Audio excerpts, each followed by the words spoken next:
Baik, di video pertama kita dah masuk ke bahagian terakhir. Yang kita belajar adalah tentang pemboleh ubah. Kita nak masuk ke bahagian hipotesis. So sebelum kita masuk ke hipotesis, kita buat sedikit ulang kaji tentang pemboleh ubah yang kita belajar hari itu. Contoh eksperimen ini, kita nak tentukan haba pembakaran untuk 4 jenis bahan api: metanol, etanol, propanol dengan butanol. So eksperimen ni kita jalankan dengan pembakaran, dan apa yang kita perhatikan adalah tentang perubahan suhu dia. So daripada eksperimen ni kita perlu tentukan pemboleh ubah di manipulasi. So kalau kita lihat kepada di sini, apa yang pemboleh ubah dia adalah, kita kata jenis alkohol, sebab kita guna metanol, etanol, propanol dan butanol.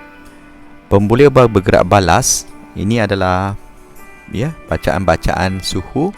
So kita boleh tulis sebagai perubahan suhu, atau kita boleh tulis, kalau kita baca soalan dia actually hanya kita ingin menentukan haba pembakaran.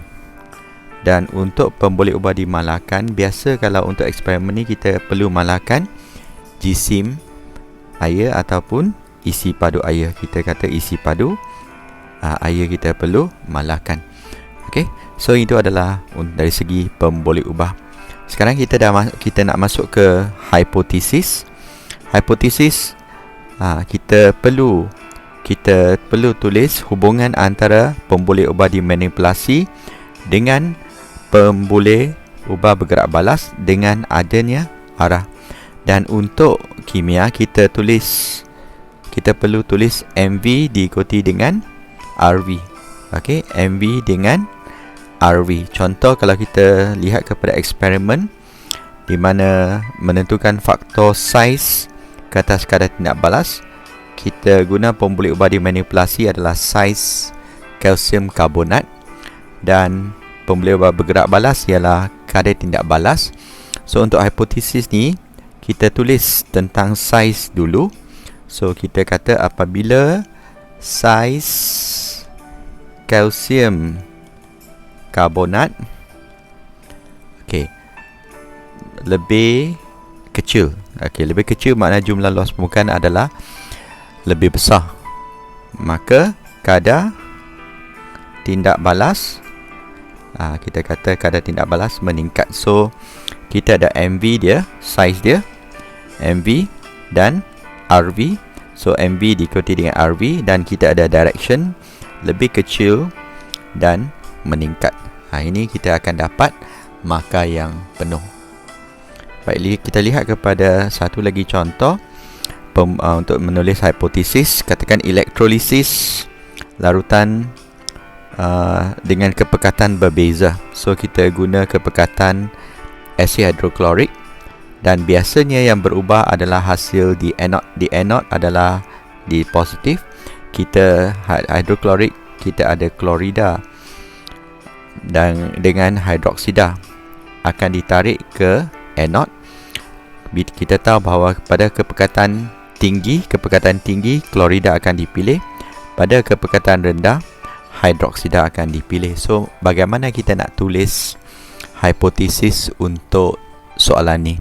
So mula-mula MV kita adalah kepekatan. So kita tulis apabila asid hidroklorik, kita tulis dalam tulisan cikgu tulis dalam bentuk ayat formula yang simple. Dielektrolisiskan, apa yang berlaku adalah gas apa yang terhasil di anode. Cikgu lupa, apabila asid hidroklorik, katakan pekat dulu, pekat dielektrolisiskan. Kalau dielektrolisiskan dan kalau dia pekat, dia akan pilih ion klorida. So gas klorin terhasil di anode. Dihasilkan di anode, dihasilkan di anode. Dan kita tulis ayat yang kedua, apabila asid hidroklorik cair dielektrolisiskan, gas apa yang akan dihasilkan di anode. Okey, kalau cair tu kita akan pilih OH, maka pilih OH. OH kita akan hasilkan gas oksigen. Gas oksigen. Kalau masih ingat 4OH negatif hasil 2H2O campur O2. So gas oksigen akan terhasil. So itu adalah hipotesis untuk eksperimen ni. So untuk ini, walaupun kita kata ada direction, tapi direction tu adalah hasil yang khas atau khusus. Kita kena nyatakan klorin atau oksigen. Pekat dan cair adalah directionnya juga. Okey, kita teruskan dengan eksperimen yang ini. Okay, eksperimen ni tentang kita dah bincang pelajaran yang lalu. Kita kata tindak balas unsur kumpulan 1 dengan air. So kita lihat kepada hipotesis ini. Okay, kita lihat kepada hipotesis ini. Okay, kita nyatakan hipotesis untuk eksperimen ni. So apa yang kita boleh nyatakan? So yang kita nampak adalah pemboleh ubah dimanipulasi adalah unsur kumpulan 1. Lepas tu kena tulis direction dia. Dan bergerak balas adalah kita kata tindak balas ataupun kereaktifan logam.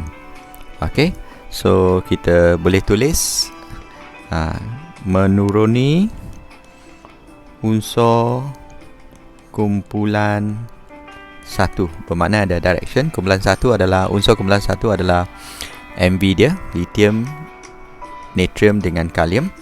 Okey, bila kita turun kumpulan 1, kita dapati tindak balas lebih cegas. So kita kata kereaktifan logam bertindak balas dengan air bertambah. Kereaktifan bertambah. So ini adalah RV dia. Kereaktifan adalah RV dan direction dia adalah bertambah. Okey. Baik, kita pergi terus kepada kita kata kemahiran proses sains meramal pula ya. Okey, meramal tu bermakna kita berdasarkan eksperimen yang telah dijalankan, kita akan guna pengetahuan ataupun apa yang kita perhatikan untuk meramal sesuatu yang berlaku untuk benda yang kita tidak buat di dalam makmal. Contohnya untuk eksperimen ini, okay, apa yang berlaku dia ditanya kepada kita, rubidium terletak di bawah kalium. Kalium tu kita nampak api dia agak besar. Rubidium berada di bawah kalium dalam kumpulan 1 cara berkala. Ramalkan 3 pemerhatian. Okay, so 3 pemerhatian untuk tindak balas rubidium dan air. So ramalan pertama, of course kita akan tulislah nyalaan api yang lebih besar. Okay. So yang kedua, kita boleh ramalkan dia akan menghasilkan lebih wasap putih. Okay, banding dengan kalium dia lagi reaktif. Dan ramalan yang ketiga, 3 pemerhatian pemerhatian.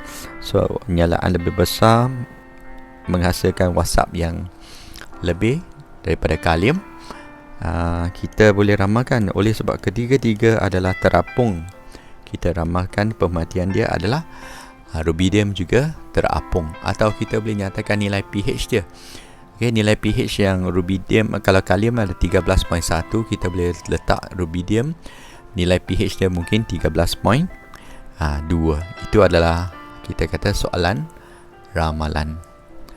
Okey, kita terus kepada masih balik ke hipotesis Balik ke hipotesis, kita tengok kepada soalan ni. Soalan ni kalau kita boleh lihat soalan zinc dengan copper, magnesium dengan copper, plumber dengan copper. Kita akan lihat bacaan ni 1.1 volt.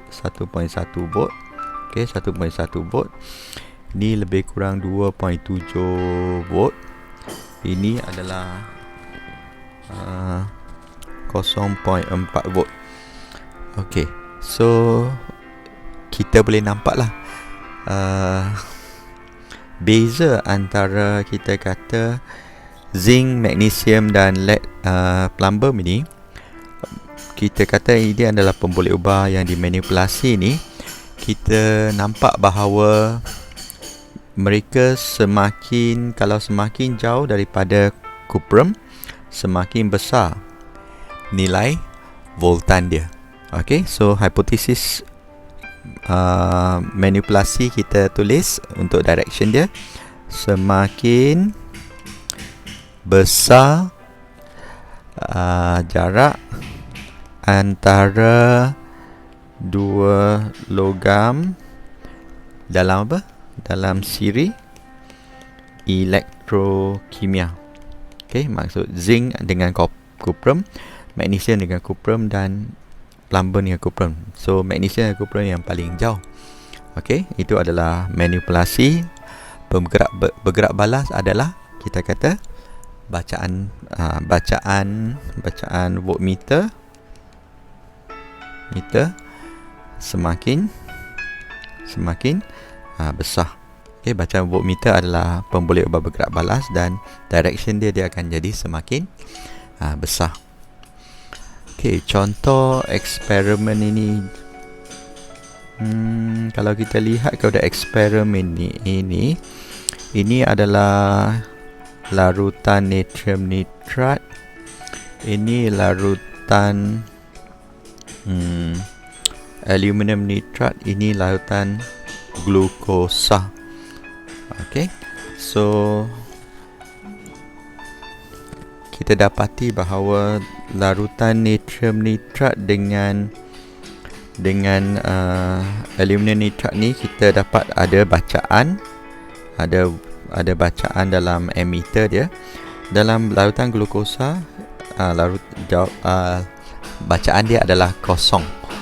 So macam mana kita nak tuliskan hipotesis? Di sini persamaan larutan natrium nitrat dengan aluminium nitrat ni, mereka adalah kita kata sebatian ionik. So kita boleh tulis sebatian ionik boleh mengkonduksikan elektrik, sementara ini adalah sebatian apa? Sebatian kovalen tidak dapat mengkonduksikan elektrik. Okey, itu adalah kita kata ini adalah sebatian ionik dengan sebatian kovalen adalah pemboleh ubah dimanipulasi. Kekonduksian elektrik adalah kita kata pemboleh ubah yang bergerak balas. Atau kalau pelajar tidak mau tulis secara umum, boleh juga tulis larutan natrium nitrat dan aluminium nitrat boleh mengkonduksikan elektrik, sementara larutan gula tidak boleh mengkonduksikan elektrik.